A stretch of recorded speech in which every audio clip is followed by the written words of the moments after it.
Why don't average women want average men? Well, let me just say that going to the school that I go to, the connections that I've had, the places I've worked, I foresee that I will be making an income close to, if not more, than what I am looking for in a romantic partner. So it's just my standard of living. And obviously we'll see what happens. But based on the lifestyle that I lead and have lived, I like buying nice things. I like going on nice trips. And it's just part of my standard of living and the lifestyle that I would like to live. Is there something wrong with that? Well, I guess the issue is what proportion of men meet your criteria? So if you're looking at, 200K, whatever percentage is that, and then it's like, okay, do they meet all your other criteria too? Are they good looking? Are they XYZ? Their personality's good, their height, they're single, they're loyal, all these other things. Mm-hmm. You start boiling down to a really, really small percentage of men.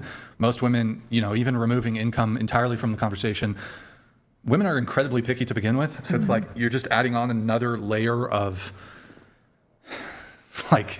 you're just continuing to chisel down the potential dating pool.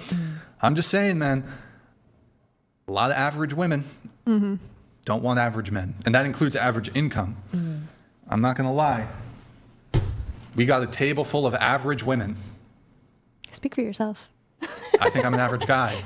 We've got a table full of average women, but your desires are for above average men. Well, that's financially speaking. Yeah, we didn't start out. I'm thinking more practical with the cost of living in LA and raising a family with 3 kids. Exactly that. It's not even I'm undervaluing them in a way or trying to ask for too much. I'm tending to kids. It's a lot to raise a family in LA. Now, if I was in out of state, it would be different because your money goes a lot further out of state. So it's more practical with the times that have changed and the cost of living that's changed.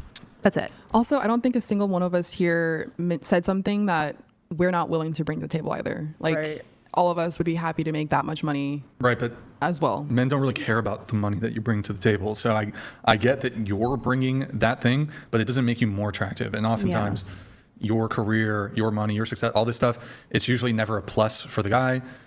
Oftentimes being a boss babe comes with a bunch of fucking issues. It's a pain in the ass to make plans with you. You're constantly busy. You're fucking tired from work. You're stressed out from work. You're masculinized because of your work. I disagree with that. I think... Bro, nurse, you're healthcare. You're gonna be a PA. Yeah. Nurses, that's within the healthcare purview. Yeah. Bro, nurses become don't get me started with fucking nurses. I'm not a nurse. No, let's get them started. I know, but you're in you're in healthcare, right? I don't know if you were gonna be working emergency medicine. Yeah. Yes. Oh yeah, you're gonna be fucking stressed. Emergency medicine is super crazy. I mean, it's good. It's we need people to do that kind of work, but it's stressful work. It is. You're going to bring that home to your relationship. But that's why men don't want a boss babe. But I wouldn't classify myself as a boss babe. I'm doing this because this is what we need to do to have a comfortable life in California. If I could not work, I would be completely fine with that. But unfortunately, I have these goals and we want to do certain things. So that's kind of what we have to do, kind of just make the sacrifice. No, I get that there's an economic and financial reality that, especially in a high cost of living area like California, you're probably going to need 2 incomes. I'm just saying that it is a reality, but the manifestation of that reality, the reality of the reality, does that even fucking make sense? Is the real. Men don't want, that's not the ideal for men. We don't want no boss babe. We don't want it. You wouldn't be okay with knowing that your woman could be taking off some of the stress for you financially at some point? I feel like that a lot of the stress, a lot of the stress on men is to provide financially. And I think if your partner brings 50-50 or some to the table, I think that lowers the pressure on them. I agree with you that it can. It depends on what dynamic or perspective we're looking at it from. In your case, you said you're engaged, you're going to get married. Yeah, sure, you're going to lessen the financial burden on him. I mean, I can speak from me specifically. I know not all men are going to fall into this. The girl that I'm with, I'm taking care of everything. She doesn't have to work, right? I know not all men are going to be able, because of the economic reality, to do something like that. I understand the woman's going to have to work. That's just how it is. That's one of the manifestations of feminism. But look, in terms of it making men more attracted to women, I guess I would also say, at least very early on in relationships, absent marriage, absent you guys sharing, expenses, most women don't share their resources with men in that kind of way. She's a high earner. She says she spent $20,000, $30,000 a month. Despite her being a high earner, she doesn't pay for dates.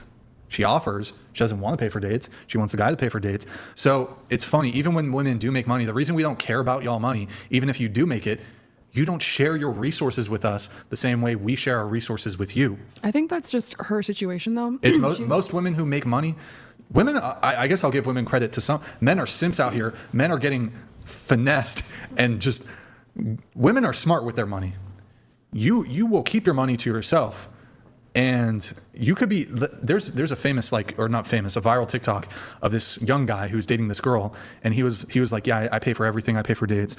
And some interviewer asked them, how much do you have in your savings account? And she was like, oh, I have $70,000 in my savings account. And he was like, I have like $500. Oh, I remember. And I he's saw still paying for everything. So even when y'all have money, you don't share your resources with us in that same way. And if you do, you begrudgingly do it. And then you start growing contempt and resentment for the man who you're having to provide resources to.